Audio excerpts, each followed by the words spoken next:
Agora, o que isso se perde?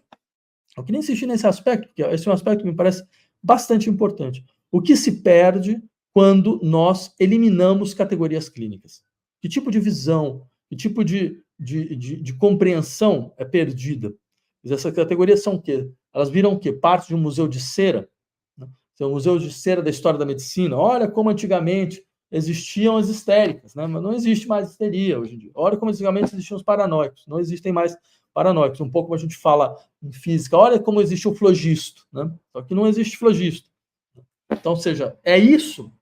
Ou, de fato, há uma outra coisa que nós deveríamos entender que passa pela incapacidade ou pelo abandono de certas maneiras de compreender o que significa a doença mental. Eu, por exemplo, no caso da paranoia, um dado muito interessante, não só vocês. Ela, por exemplo, vamos pegar o pensamento psicanalítico sobre a paranoia. Né? Vamos pensar como Freud pensa a paranoia. Freud pensa a paranoia como uma espécie de lente de aumento dos processos de constituição do eu normal. Ou seja, ele vai explicar como os processos de introjeção e projeção que constituem o eu, eles só podem ser efetivamente compreendidos se nós encontrarmos a sua versão patológica. Porque o Freud tem essa ideia, que é muito astuta, que consiste basicamente em dizer que a diferença entre o normal e o patológico é uma diferença, digamos, não é uma diferença estritamente qualitativa, desculpa. Ela é uma diferença ela é o mesmo processo, mas aumentado de uma certa forma. Né? Ou seja, o patológico me dá a possibilidade de compreender efetivamente os processos, digamos, ditos normais. Por exemplo, o Freud utiliza esse exemplo clássico, que é o exemplo do cristal quebrado. Ele fala assim, bem, digamos, a situação normal é como um cristal.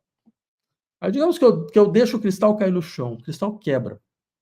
Ele vai quebrar respeitando os sulcos que existiam no cristal, mas eram invisíveis. Eu não tinha como percebê-los. Eu só poderia percebê-los quando ele quebra. Aí, quando ele quebra, eu vejo como ele é formado. Então, essa diferença entre o normal e o patológico. O normal, o patológico, são esses pontos no qual é possível ver o processo de formação do eu normal.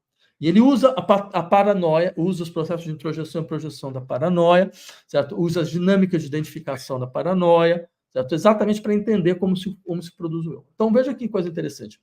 Quer dizer, você não tem uma distinção funcional radical entre a normalidade e a patologia. Da mesma maneira, na demência precoce, que era um quadro clássico da psicose no século XIX, você tinha essa ideia de que, bem, o desenvolvimento psicológico ele se dá como uma espécie de progresso, onde eu vou de situações, digamos, mais elementares a situações mais complexas. Né? Eu vou em referências, digamos, muito autocentradas, né? Até situações nas quais eu tenho condição de articular um campo mais amplo de relações, um campo mais amplo de estruturas de reconhecimento e estabelecer julgamentos complexos, e por aí vai. O que faz a doença? A doença faz o caminho inverso do progresso. Ela é, por isso, uma degenerescência. Então, você tem esse modelo clássico da doença mental no século XIX, o modelo da doença mental como degenerescência. A demência precoce ela nasce exatamente dessa ideia. Tem uma ideia interessante aqui, que é entre o processo normal e o processo patológico, não há uma diferença de estrutura. Há uma diferença de dinâmica. Um vai para frente, outro vai para trás. Mas eles partilham mais ou menos a mesma estrutura. Então, ou seja, você tem um campo de partilha entre o normal e o patológico. Esse campo de partilha vai sendo cada vez mais questionado. Quando a esquizofrenia aparece, então veja, a esquizofrenia é o nosso grande quadro clínico. A gente vai ver isso mais claramente no nosso curso. Eu vou fazer questão de fazer uma descrição minuciosa dessas dinâmicas, desses processos, dessas mudanças dos quadros das psicoses, do fim dos quadros das neuroses, o que isso realmente vai implicar, certo? De qual vai ser o destino, por exemplo, das perversões e coisas dessa natureza. Mas eu queria só, no caso da esquizofrenia, que aparece no começo do século XX, né, Breuer é um dos seus nomes fundamentais, a esquizofrenia aparece como uma doença, uma modo de sofrimento psíquico marcado por uma distinção funcional clara em relação às estruturas da normalidade. Na ideia de esquise, né? Na ideia de clivagem, de divisão, de dissolução da unidade da consciência e da personalidade. Dissolução da capacidade de síntese, tanto temporal quanto espacial, certo? Da personalidade e da consciência. Então, você tem uma mudança, você percebe? Olha a diferença. Você tem uma distinção qualitativa muito clara entre o estado normal e o estado patológico. O que você não tinha nessas outras categorias.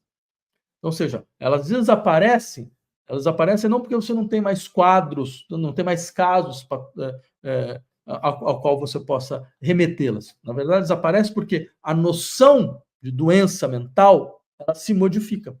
Ela vai cada vez mais procurar distinções funcionais, né, ou desarticulações de certas funções específicas, e essas disfunções em faculdades específicas, na atenção, na motricidade, no desejo na volição, na percepção, no julgamento.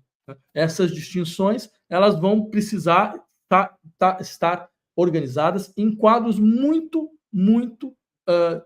estabelecidos, onde é muito claramente possível ver a diferença entre normalidade e patologia.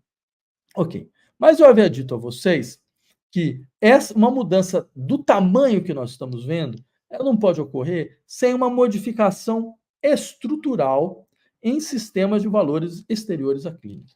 Quer dizer, um dos tópicos que eu trabalhei em um laboratório que eu e outros professores nós criamos na Universidade de São Paulo, Laboratório de Pesquisas em Teoria Social, Filosofia e Psicanálise, era como uma modificação nos padrões de racionalidade econômica das sociedades ocidentais tinham impactado a nossa maneira de sofrer, a nossa maneira de descrever sofrimentos.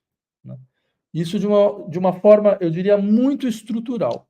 Isso significava que esses padrões de racionalidade econômica não eram simplesmente padrões que descrevem sistemas de trocas econômicas. Sistemas de trocas, de produção, de consumo, de produção de riqueza.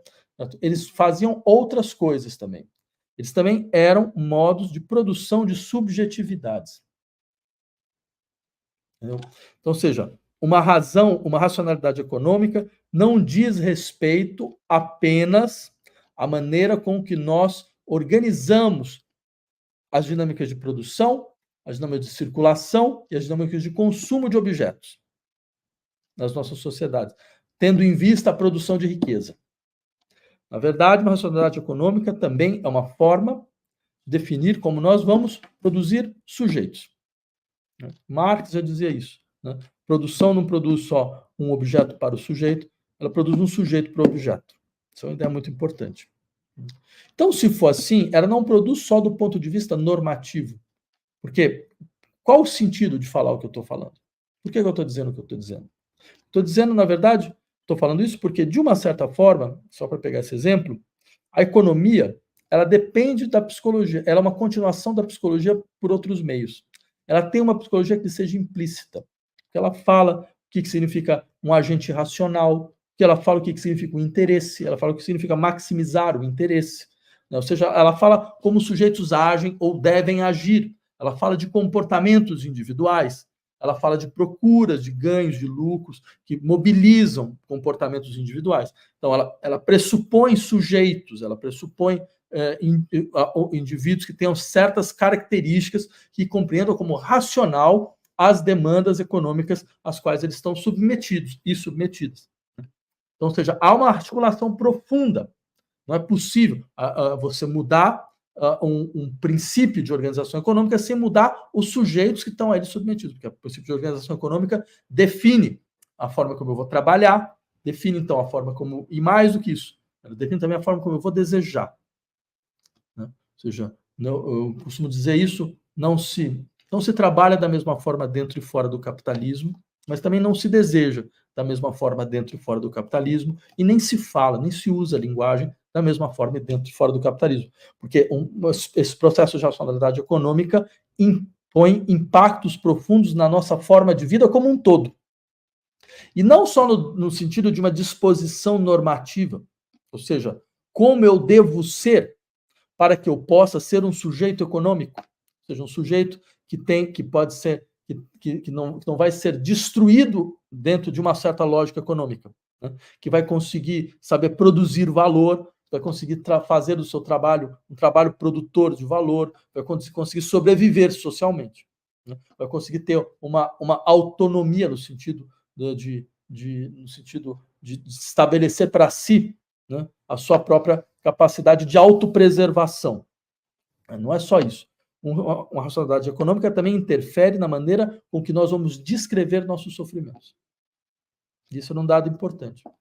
Um exemplo que eu vou trazer para vocês, né, vocês vão ver dentro do nosso curso, certo? Diz respeito, por exemplo, a por que num dado momento, isso é um dado muito interessante, por que num dado momento a depressão ela vai se tornar uma categoria absolutamente central, né, dentro das nossas descrições de sofrimento psíquico.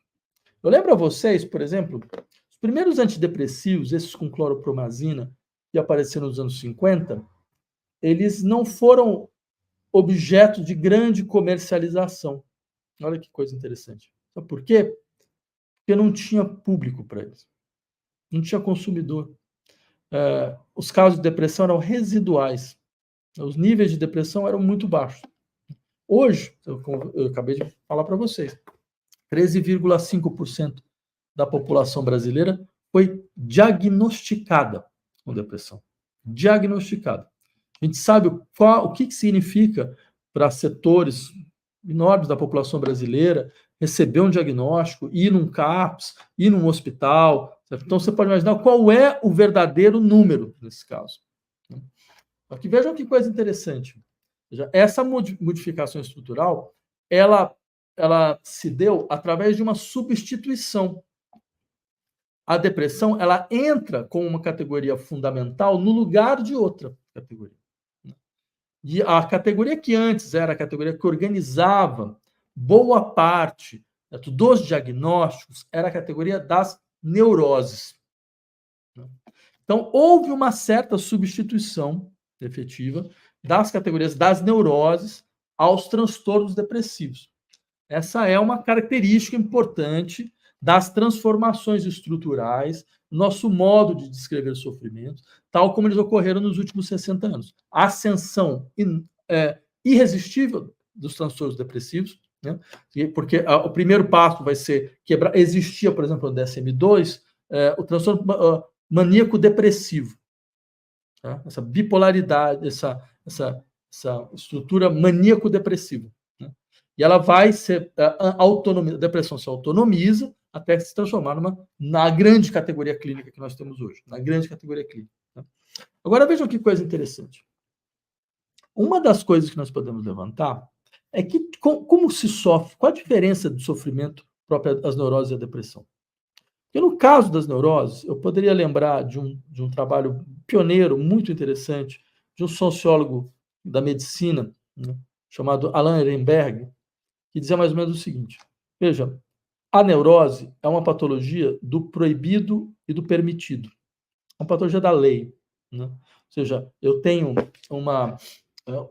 a consciência, ela se organiza a partir da internalização de uma certa lei, ou seja, disposições sociais de conduta vinculada a como eu posso desejar, quem eu devo ser, quais devem ser os papéis sociais que eu devo assumir e que tipo de pessoa eu devo ser se eu assumo esses papéis. Como eu devo ser sendo pai, como eu devo ser trabalhando, certo? Como eu devo organizar meu desejo. Certo? É claro, isso produz uma clivagem. A lei produz uma clivagem, produz uma divisão no sujeito. Né? Essa divisão faz com que aqueles desejos que não se adequam à lei, aqueles desejos que vão precisar ser recalcados, vão precisar ser reprimidos, aqueles conteúdos pulsionais, aquelas ligados às fantasias, por exemplo, certo? Eles vão ocupar uma outra cena. A consciência se divide, de uma certa forma. né? Então, você vai ter uma clivagem no aparelho psíquico. Essa outra cena, ela pressiona o campo das representações conscientes. E é claro, a neurose, ela é uma espécie de revolta contra a norma, contra a lei. Contra uma lei que ela é expressão de instituições sociais, como a família, como a paternidade, como o patriarcado, como o Estado, e por aí vai. Então, o que acontece? Nesse caso, você tem uma distinção entre o que é proibido e o que é permitido. O que está de acordo com a lei que eu internalizei para que eu pudesse ser reconhecido como sujeito, e aquilo que teve que ser expulso, né? E que volta, que retorna. E que retorna como uma constante confrontação, não só com a lei, mas com a lei e com as suas figuras, né? Com o outro que a representa, com as figuras de autoridade, porque é sempre importante lembrar uma coisa fundamental, né? Se alguma coisa que o processo de sofrimento psíquico nos mostra, é que as nossas relações com a autoridade nos fazem sofrer. Porque essas relações com a autoridade são relações sempre de conformação. Como eu devo me conformar? Como é que eu devo organizar minha vontade? Como eu devo organizar meu desejo? A partir da internalização de tipos ideais, que tem força de lei, que tem força de autoridade e coisas dessa natureza. Ok.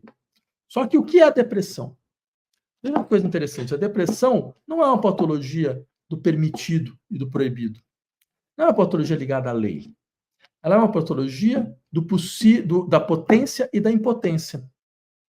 Ela não está ligada exatamente à lei, ela está ligada aos ideais. E aí tem uma questão muito interessante. Por isso que, por exemplo, esse autor que eu havia citado a vocês, Alan Ehrenberg, ele vai ter uma formulação muito feliz, não é a palavra correta para falar sobre esse tipo de objeto, mas de uma muito adequada, que é a depressão como uma espécie de cansaço de ser si mesmo. Cansaço de ser si mesmo. Ou seja, tem uma questão vinculada à potência e à impotência. Por que a impotência e a impotência? Porque, em última instância, não é um conflito com a lei, né?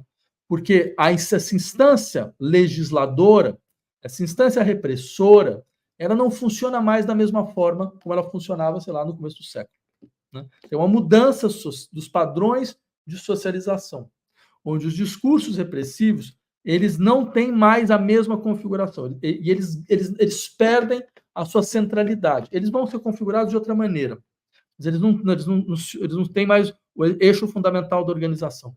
O discurso, digamos, dos ideais é de outra natureza. Ele é um discurso muito mais vinculado ao fato de que, veja, você tem autorização, não há nada no interior da vida social que te impeça de conseguir realizar, certo, todos os seus prazeres, os seus desejos, sua forma de gozo. Você tem autorização, mais do que isso, você precisa realizar.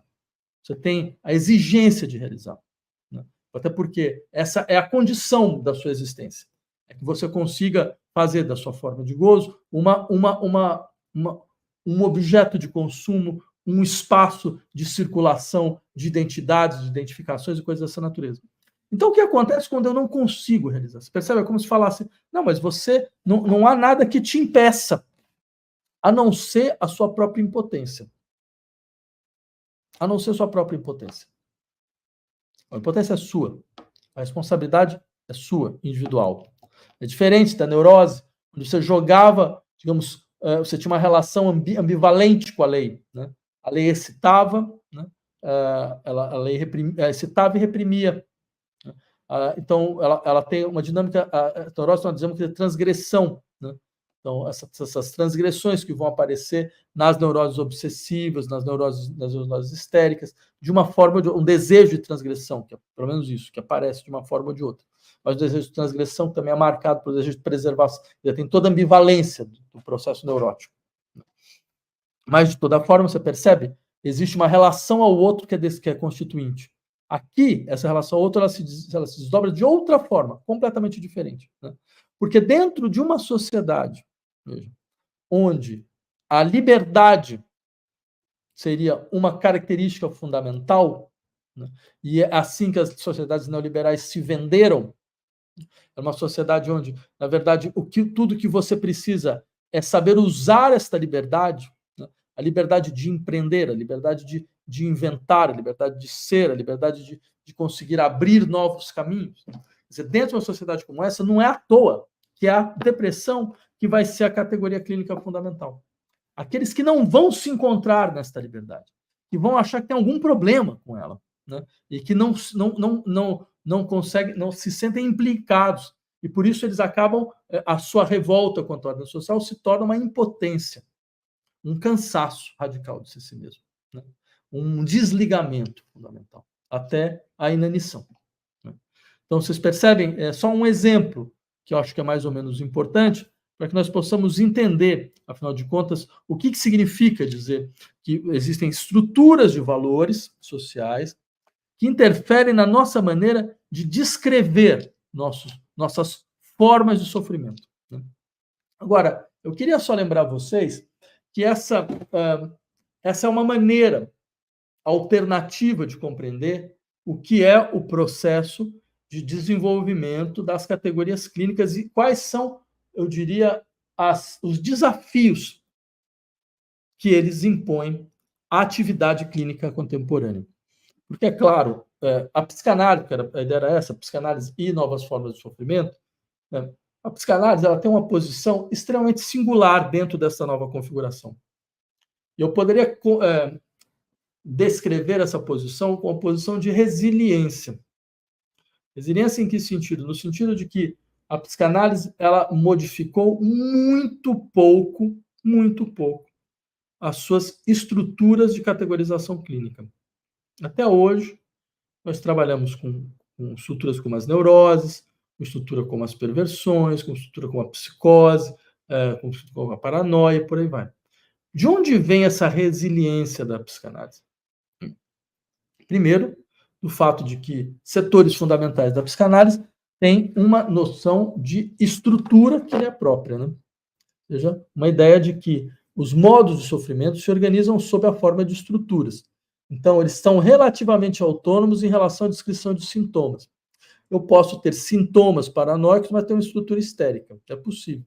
Sintomas obsessivos, sintomas paranoicos, uma estrutura obsessiva. Basta que eu esteja numa situação, digamos assim, num grau extremamente crônico e elevado, certo? De uma neurose obsessiva, então posso ter delírios, pode ser delírio de ciúme, por exemplo, posso ter delírio de grandeza, eu posso ter delírio de perseguição, isso é completamente possível, do ponto de vista psicanalítico, né?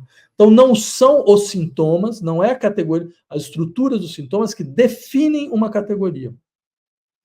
É algo que aparentemente pode ser um pouco abstrato, mas a gente vai ver como não é exatamente uma abstração, né? É aquilo que a gente poderia chamar de posições subjetivas diante do desejo. Então, você tem posições subjetivas diante do desejo, que se organizam, ou que organizam os conflitos psíquicos a partir de estruturas específicas de negações. Isso é o que define. Eu poderia, de uma maneira, digamos, mais pedagógica, eu diria assim: se quiser entender como se define uma categoria clínica em psicanálise, procure entender a maneira com que os conflitos são organizados. Então, categoria clínica define uma especificidade de conflitos. E esses conflitos estão vinculados às formas de negação. Isso é uma ideia lacaniana por excelência. Eu diria que é a ideia lacaniana mais operacional nesse sentido, né? Quer dizer, as categorias são definidas de maneiras como as negações elas funcionam. Por exemplo, as neuroses têm um tipo de negação específica, que o Lacan, utilizando a terminologia do Freud, vai definir como denegação. A ideia de Verneinung, né? Ou seja, a ideia de que você tem um tipo de organização do conflito psíquico onde eu, ao mesmo tempo, recuso e integro aquilo que eu recusei. E essa dinâmica ela vai produzir, essa estrutura vai produzir toda uma dinâmica específica das neuroses, né, toda uma instabilidade específica dos comportamentos neuróticos e toda uma circularidade, toda uma repetição própria do comportamento neurótico. As psicoses, elas são organizadas a partir de um outro tipo de negação. Um tipo de negação que o Lacan utiliza um termo do Freud que o Freud não utiliza para falar de psicose a todo momento, que é a Verwerfung, né? Que ele traduz como forclusão. Forclusão é uma operação jurídica. Quem tem formação em direito já deve ter ouvido essa palavra, né? Que é mais ou menos quando, digamos, quando você elimina de um processo algo que foi conseguido de uma forma ilegal. Então, eu instaurei escutas que eu não poderia ter instalado na casa de alguém, eu descobri certas coisas, eu trago isso para o processo, mas como isso tudo é ilegal, pode ser que o juiz obrigue a forcluir. Seguinte, eu tenho que fazer tudo como se não existisse essas informações, né? Eu não posso, em momento algum, apelar a tais informações. Então, ele vai dizer, bem, esse é um traço fundamental das psicoses, né? Uma forma de organizar o conflito psíquico, onde você tem uma Ausstoßung, uma expulsão para fora de si, de um conteúdo normalmente vinculado àquilo que é da ordem da experiência da castração. A gente vai ver o que isso significa nesse contexto, certo? Na qual o sujeito ele não faz mais, quer dizer, ele age como se não existisse. Isso volta, mas volta no real. Quer dizer, aquilo que é expulso do simbólico, aquela ideia clássica do Lacan, aquilo expulso do simbólico, volta no real sob a forma de delírio, mas é uma outra dinâmica. Não é a dinâmica que a gente encontra dos modelos de negação e de organização de conflitos psíquicos das neuroses. Da mesma forma, nas perversões, você tem uma outra forma de negação, que é o que o Lacan chama de, bem, utilizando aí um termo que o Freud utiliza mesmo, Verleumdung, né? Que é o que a gente traduziu por desmentido, que é uma maneira aí, quer dizer, no caso das neuroses, você organiza as denegações a partir de uma clivagem no aparelho psíquico, onde os conteúdos recalcados eles vão ocupar uma outra cena, né, e a consciência ela tenta preservar algo da sua unidade. No caso das perversões é diferente, você vai ter uma clivagem dentro do eu, né, onde ele, de uma certa maneira, consegue agir como se tivesse duas ideias contraditórias ao mesmo tempo e continuasse agindo.